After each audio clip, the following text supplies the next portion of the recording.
ಪುತ್ತೂರಲ್ಲಿ ಶುರುವಾಯಿತು ಎಲ್ಲ ಗಲಾಟೆಗಳು, ಸೌಮ್ಯ ಪ್ರಕರಣ, ಅಕ್ಷತಾ ಪ್ರಕರಣ, ಇದೆಲ್ಲ ನಾನು ಮುಂಚೂಣಿಯಲ್ಲಿ ನಿಂತು ನಾನು ಹೋರಾಟ ಮಾಡಿದ್ದೇನೆ. ಎಲ್ಲ ನಾನು ಎದುರು ನಿಂತು ಮಾಡಿದ್ದೇನೆ. ನಾನು DIG ಎಲ್ಲ IG ಎಲ್ಲ ಯಾರು ಬಂದರೂ ಅವರಿಗೆ ಬೈದು ನಾನು ಇದು ಮಾಡ್ತಿದ್ದೆ, ನಾನು ಬಿಡ್ತಾ ಇರಲಿಲ್ಲ ಯಾರಿಗೂ. ಆಮೇಲೆ ಇದು ಹಿಂದುತ್ವ, ನಮ್ಮ ಗಣೇಶೋತ್ಸವ ಮತ್ತು ಹಿಂದುತ್ವ ಸ್ಟ್ರಾಂಗ್ ಆಗ್ತಾ ಬಂತು. ಆಗ ನನಗೆ ಕಂಡಿತು Hindutva is never complete without the complete amalgamation of Dalits. ದಲಿತರ ಅಮಾಲ್ಗಮೇಷನ್ ಆಗಬೇಕು. ಹಿಂದುತ್ವ ನೀವು ತಿಳ್ಕೊಬೇಡಿ, ನಿಮ್ಮ 16 ಅವ್ರದ್ದು ದಲಿತ್ಸ್ 18% ಇದ್ದಾರೆ, ನಮ್ಮ ಹಿಂದುತ್ವ 18% ಸೇರಬೇಕು. ಆಗ ನಾವು ಸ್ಟ್ರಾಂಗೆಸ್ಟ್ ಪೀಪಲ್. ನಾವು ಇದನ್ನು ನಾವು ನೆನಪಿಟ್ಕೊಳ್ಬೇಕು. ಅದರ ನಂತರ ನನ್ನ ಡೈರೆಕ್ಷನ್ ಚೇಂಜ್ ಆಯಿತು. ನಾನು ದಲಿತರ ಕಾಲೋನಿಗಳಿಗೆ ಹೋಗುವುದನ್ನು ಶುರು ಮಾಡಿದೆ. ದಲಿತರ ಕಾಲೋನಿಗೆ ನಾನು ಉಪ್ಪಿನಂಗಡಿಯಿಂದ ಹಿಡಿದು ಶಿರಾಡಿವರೆಗೆ, ಅದು ಆಗ ನಮ್ಮದಿತ್ತು, ಎಲ್ಲ ಕಾಲೋನಿಗೆ ಹೋಗಿ ಮಕ್ಕಳನ್ನು ಪರೀಕ್ಷೆ ಮಾಡಿ ಅವರಿಗೆ ಮದ್ದು ಕೊಟ್ಟು ಅವರಿಗೆ ಬೇಕಾದೆಲ್ಲ ಕೊಟ್ಟು ನಾನು ಮಾಡಿದ್ದೇನೆ. ನನಗೆ ಅದು ಸಂತೋಷ ಉಂಟು. ಅದು ಹಾಗೆ ನಮ್ಮ ಸುಮಾರು ಕಾಲೋನಿಗಳನ್ನು ನಾನು ವಿಸಿಟ್ ಮಾಡಿದ್ದೇನೆ. It is never complete. You can never think that Hinduism is complete without Dalits. Dalits ನಮ್ಮೊಟ್ಟಿಗೆ ಸಕ್ಕರೆ, ನೀರಿನಲ್ಲಿ ಸಕ್ಕರೆ ಬೆರೆದಾಗೆ ಬೆರಿಬೇಕು, ಹಾಲಿನಲ್ಲಿ ಸಕ್ಕರೆ ಬೆರೆದಾಗೆ ಬೆರಿಬೇಕು. ಆಗ ಮಾತ್ರ ನಮ್ಮ ಹಿಂದೂಯಿಸಮ್ ವಿಲ್ ಕಮ್ ಅಪ್. ನಾವು ಅವರನ್ನು ಬೇರೆ ಇಡಬಾರ್ದು, ನಾವೆಲ್ಲ ಅವರನ್ನು ಬೇರೆ ಇಡ್ತೇವೆ. ಒಂದು, ನಾವು ಊಟ ಮಾಡುವಾಗ ನನ್ನ ಗಣೇಶೋತ್ಸವದಲ್ಲಿ ಅವರು ಬಂದು ಕೊಚ್ಚಬೇಕು, ಪದಾರ್ಥ ಅವರೇ ಕೊಚ್ಚಬೇಕು. ಊಟ ಮಾಡುವಾಗ ಎಲ್ಲ ಜನರೊಟ್ಟಿಗೆ ಕೂತು ಊಟ ಮಾಡಬೇಕು. ಇಂಥ ಒಂದು ಸ್ಟ್ರಿಕ್ಟ್ ಆರ್ಡರ್ ಮಾಡಿದ್ದೆ. ಹಾಗೇನಾದ್ರು ಯಾರು ಕಟ್ಟಿಪಿಟಿ ಅಂದ್ರೆ ಅವನು ಹೊರಗೆ ಆಗ್ತಿದ್ದೆ, ಅಷ್ಟು ನಾನಿದ್ದೆ. ಹಾಗಾಗಿ ಅವರಿದ್ದು. ಈಗ ಮೊನ್ನೆ ಹೇಳಿದ್ದೇನೆ ಅವರಿಗೆ, ನೀವು ನಿಮ್ಮ ಮದುವೆಗೆ ಕರೆಯುವುದಿಲ್ಲ, ಮದುವೆಗೆ ಕರೆಯುವುದೇ ಇಲ್ಲ, ನೀವು ನಮ್ಮ ಮದುವೆಗೆ ನಿಮ್ಮನ್ನು ಕರೆಯುವುದಿಲ್ಲ. ಅದಾಗಲಿ ಕೂಡುದು. ನಿಮ್ಮ ಮದುವೆಗೆ ನಮ್ಮನ್ನು ಕರೀಬೇಕು, ನಮ್ಮ ಮದುವೆ ನಾವೆಲ್ಲ ಒಟ್ಟಾಗಬೇಕು, ಒಟ್ಟಾಗಿ ಸ್ಟ್ರಾಂಗ್ ಆಗಬೇಕು. Hinduism should be strong. Hinduism can never survive without that 18%. ಅದು ಒಂದು ವಿಷಯ. ಇನ್ನೊಂದು ವಿಷಯ ಏನಂದರೆ, ಈಗ ಮೊದಲು 94ನೇ ಇಸ್ವಿಯಲ್ಲಿ ನಮಗೆ ಒಬ್ಬ BJP ಅವರನ್ನು ಇನ್ನೊಬ್ಬ BJP ನೋಡಿದ್ರೆ ಭಾರಿ ಖುಷಿ, ತಬ್ಬುವುದು ಭಾರಿ ಖುಷಿ. ಈಗೆಂತ ಮಾರಿದ್ರೆ ನೋಡಿದರೆ ಒಳ್ಳೆ ಹಾವು ಮುಂಗಸಿ ಮಾಡಿದಾಗ ಮಾಡ್ತಾರೆ. ಅದಾಗಬಾರ್ದು.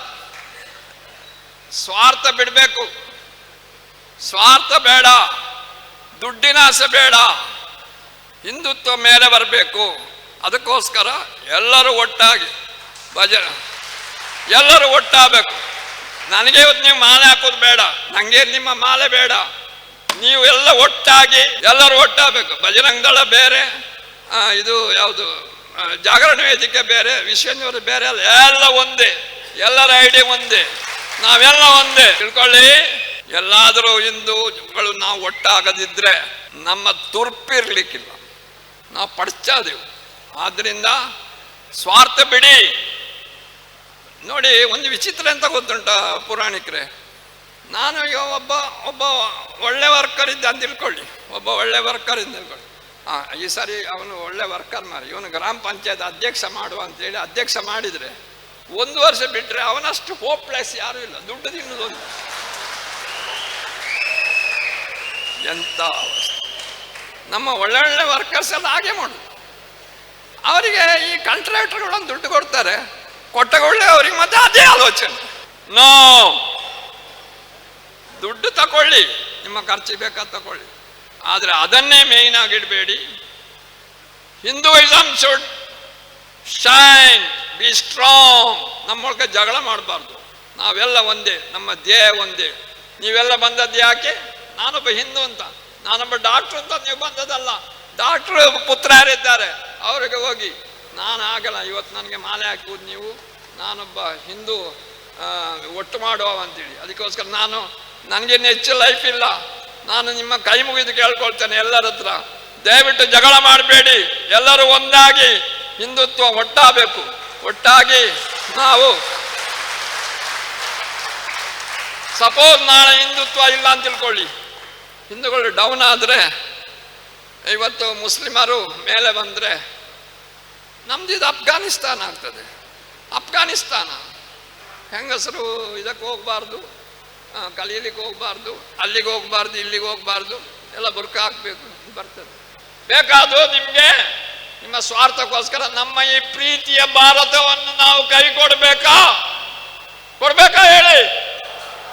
ಮತ್ತೆ ಇವೆಲ್ಲ ಒಂದಾಗಬೇಕು. ನಿಮ್ಗೆ ಏನೇ ಜಗಳ ಇದ್ದರೂ ಆಮೇಲೆ ಜಗಳ ಮಾಡ್ಕೊಳ್ಳಿ, ಪಾರ್ಟಿಯಲ್ಲಿ ಜಗಳ ಮಾಡಬೇಡಿ, ಎಲ್ಲ ಒಂದಾಗಬೇಕು.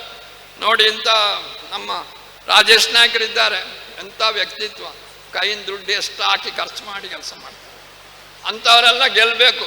ಗೆದ್ದು ನಮ್ಮ ಭಾರತ ದೇಶ ಹಿಂದೂ ರಾಷ್ಟ್ರ ಆಗಬೇಕು. ಈ ಮೋದಿ ಇರುವಾಗಲೇ ನಮ್ಮ ದೇಶ ಹಿಂದೂ ರಾಷ್ಟ್ರ ಆಗಬೇಕು. ನಾವೆಲ್ಲ ಹಿಂದೂಗಳು ಒಳ್ಳೆ ರೀತಿಯಲ್ಲಿ ಬಾಳಬೇಕು, ನಮ್ಮ ರಾಮನ ಕೃಷ್ಣನ ಎಲ್ಲ ಇರಬೇಕು ಅಂತ ಹೇಳಿ, ನೀವೆಲ್ಲರೂ ಖಂಡಿತವಾಗಿಯೂ ನನ್ನ ಮಾತಿಗೆ ಬೆಲೆ ಕೊಡ್ತೀರಿ ಅಂತೇಳಿ ನಾನು ನಂಬ್ತೇನೆ. ಸುರೇಶ್ ಪುತ್ರಯರು, ನಾನು ಮುದುಕಾಗಿದ್ದೇನೆ, ನನ್ನ ಬದಲಿಗಿನ್ನ ಅವರು ಒಂದು ದಿನ ಬೆಳಿಗ್ಗೆ ನಾನು ಆಸ್ಪತ್ರೆ ಬರುವಾಗ ನಿಂತುಕೊಂಡಿದ್ದಾರೆ ಹೀಗೆ. ಆಗ ಸ್ವಲ್ಪ ಹಿಂದೂಗಳಿಗೆ ಸ್ವಲ್ಪ ತೊಂದರೆ ಆಗಿತ್ತು. ಆಗ ಹೇಳಿದರು, ನಾನು ಡಾಕ್ಟರ್ ಕೆಲಸ ಬಿಡ್ತೇನೆ, ನಾನು ಇಳಿತೇನೆ ಅಂತ ಹೇಳಿದರು. ಈಗ ಇಳಿಬೇಡಿ, ಸ್ವಲ್ಪ ಕಿಸೆ ತುಂಬಿಸ್ಕೊಳ್ಳಿ. ಈಗ ಇಳಿದ್ರೆ ಕಿಸೆ ಖಾಲಿ ಆದರೆ ಮತ್ತೆ ಯಾರು ಕೇಳೋರಿಲ್ಲ. ಆದ ಕಾರಣ ಇರಿ, ನಾನು ಹೇಳ್ತೇನೆ, ನಾನು ಹೇಳುವಾಗ ಇಳೀರಿ ಅಂತ ಹೇಳಿದ್ದೆ. ಈಗ ಒಳ್ಳೆ ಟೈಮು, ಈಗ ಇಳೀರಿ. ನಾನು ನನ್ನ ಬದಲಿಗೆ ಸಮರ್ಥವಾದ ಒಬ್ಬ ಡಾಕ್ಟ್ರನ್ನು ಕೊಟ್ಟಿದ್ದೇನೆ. ಅವರು ನನ್ನಾಗೆ ಭಾರಿ ಸ್ಟ್ರಾಂಗ್ ಮ್ಯಾನ್. ಈಗ ಅಲ್ಲಿ ಸಂಪ್ಯದಲ್ಲಿ ಒಳ್ಳೆ ಕೆಲಸ ಮಾಡ್ತಾ ಇದ್ದಾರೆ. ಅವರಿಗೆ ದೇವರು ಇನ್ನೂ ನಮ್ಮ ಹಿಂದುತ್ವವನ್ನು ಬೆಳಗಿಸುವ ಶಕ್ತಿ ಕೊಡಲಿ ಅಂತ ಕೇಳಿದೆ. ನೀವೆಲ್ಲರೂ ಪುನಃ ಬೇಡಿಕೊಳ್ತೇನೆ, ದಯವಿಟ್ಟು ನಿಮ್ಮೊಳಗೆ ಜಗಳ ಮಾಡಬೇಡಿ, ಎಲ್ಲ ಒಂದಾಗಿ, ನಾವೆಲ್ಲ ಒಂದೇ, ನಾವೆಲ್ಲ ಹಿಂದೂಗಳು. ಸುದ್ದಿ ಚಾನಲ್, ಕ್ಷಣ ಕ್ಷಣದ ಸುದ್ದಿಗಾಗಿ.